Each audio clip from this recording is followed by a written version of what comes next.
Christians, this is Kamala here, and this little bag on here, it had something that was precious to me because it was from my father.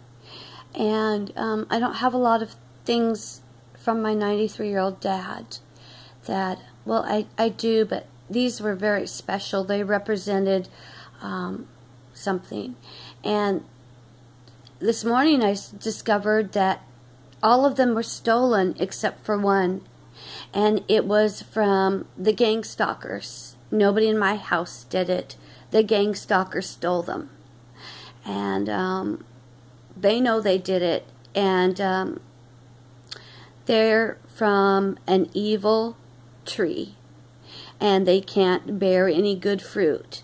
But the beauty of the story is, when I was crying in distress about this being done to me, a violation of someone coming in my home again and stealing from me as a targeted individual by organized gang stalking, which first responders are participants of, neighbors are participants of.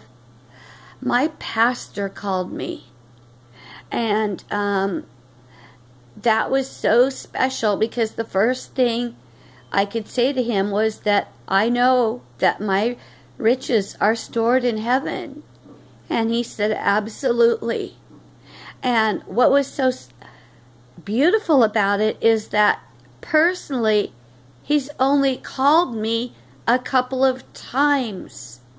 I've called him in the last 5 years, but him calling me, it's about 2 or 3 times. And for him to call right at that moment when I was distressed, that was in distress about being violated by evil again, that was the hand of God. And I know it. And that's my testimony about God. And I want to thank God right now for the one thing out of this bag was filled with.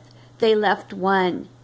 So I'm going to thank God for that, because my riches are stored in heaven, and their lot is going to be in the lake of fire for torturing and tormenting and violating other people.